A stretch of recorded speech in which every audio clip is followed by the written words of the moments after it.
وہ جو لٹے پٹے سے قافلے جو وطن بنا کر چلے گئے، جو نہ رک سکے نہ جھک سکے، جو چمن سجا کر چلے گئے، ہمیں یاد ہے، ہمیں یاد ہے۔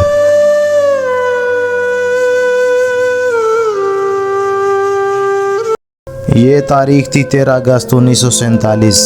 آج سے تقریباً 75 سال پہلے چاروں طرف گہما گہمی کا ماحول تھا۔ ایک طرف لوگوں کے اندر آزادی کو لے کر بے چینی بڑھتی جا رہی تھی، دوسری طرف برِ صغیر دو حصوں میں بٹنے والا تھا۔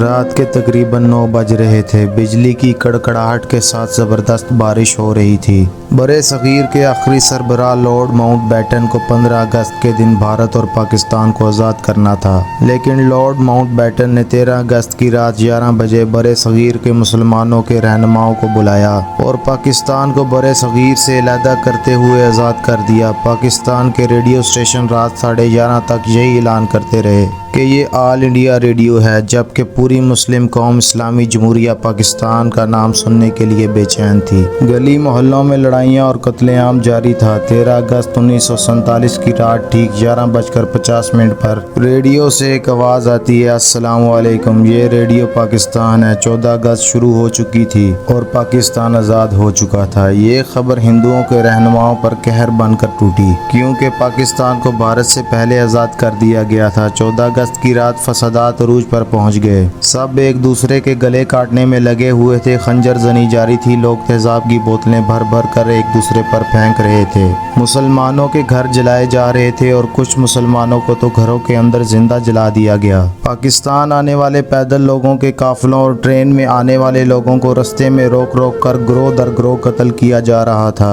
مسلمان اپنی سرزمین کی طرف ہجرت کی کوشش میں تھے، لیکن یہ کوشش لاکھوں مسلمانوں کے قتل کا باعث بنی۔ افراتفری اور بھیڑ میں نہ جانے کتنے لوگوں نے اپنے بچوں کو کھو دیا، کتنے لوگوں نے اپنے بوڑھے ماں باپ کو کھو دیا، نہ جانے کتنے بچوں کے سامنے ان کے ماں باپ کے گلوں کو کاٹ دیا گیا، حتیٰ کہ لاکھوں مسلمان اس ایک رات میں قتل کر دیے گئے۔ 14 اگست کی وہ ایک رات آزادی کے ان 75 سالوں پر بھاری ہے، جب مسلمان سوئے تو ایک غلام ملک میں تھے، لیکن اٹھے ایک آزاد ملک میں تھے، جب لاکھوں مسلمانوں نے اس ایک رات کے بدلے اپنی جانوں کے نذرانے پیش کیے، اور وہ ملک تھا اسلامی جمہوریہ پاکستان۔ 14 اگست کی صبح ریڈیو پاکستان پر پاکستان کی عبوری دھن پاکستان کی فضا میں لہرانے لگی۔ یہ دھن پاکستان کے عظیم نغمہ نواز خورشید انور نے بنائی تھی۔ پاکستان کی زمین پر پہلے سے رہنے والے لوگ ریڈیو کے گرد جمع تھے اور خوشی سے جھوم رہے تھے۔ وہیں دوسری طرف بھارت سے ہجرت کر کے آنے والے مسلمانوں کی ٹرینز لاہور کے ریلوے اسٹیشن پر جب آ کر رکتی تو ٹرین کے ڈبے مسلمانوں کی لاشوں سے بھرے ہوئے ملتے،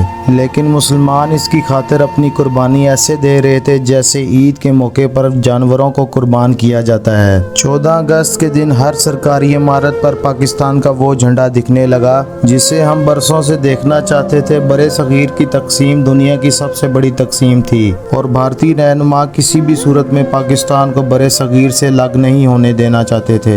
یہ چاہتے تھے کہ ہندوستان قائم رہے، یہاں ہندوؤں کی حکومت ہو اور یہاں کے کرتے دھرتے صرف ہندو ہوں، لیکن مسلمانوں کے رہنماؤں نے برٹش سرکار کو اتنا مجبور کر دیا تھا کہ ان کے پاس پاکستان کو آزاد کرنے کے سوا کوئی چارہ نہ بچا۔ حالانکہ برطانیہ ہندوستان کو آزاد کرنے کا پلان کئی سال پہلے بنا چکا تھا۔ 13 اگست کی رات پاکستان کو آزاد کرنے کے ٹھیک ایک دن بعد یعنی کہ 14 اگست کی رات بھارت کو بھی آزاد کر دیا گیا۔ بھارت اپنی آزادی کا جتنا جشن منا رہا تھا، اس سے زیادہ غم اسے پاکستان کے الگ ہونے کا تھا، کیونکہ ہندوستان کے مطابق اس نے اپنا 7,96,096 اسکوائر میٹر کا ایریا پاکستان کے روپ میں کھو دیا۔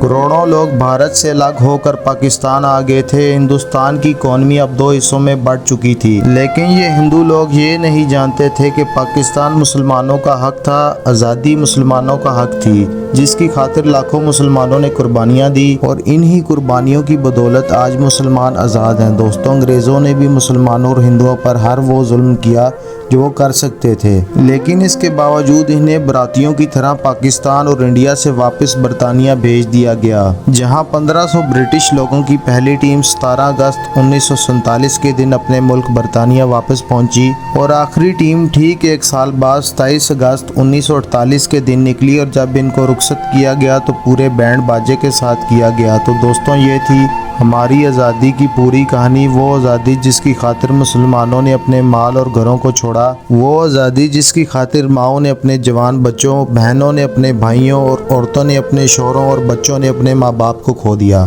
جس آزاد ملک کی خاطر مسلم رہنما اپنی آخری سانس تک لڑتے رہے، کیا وہ ملک ہم بنا پائے ہیں؟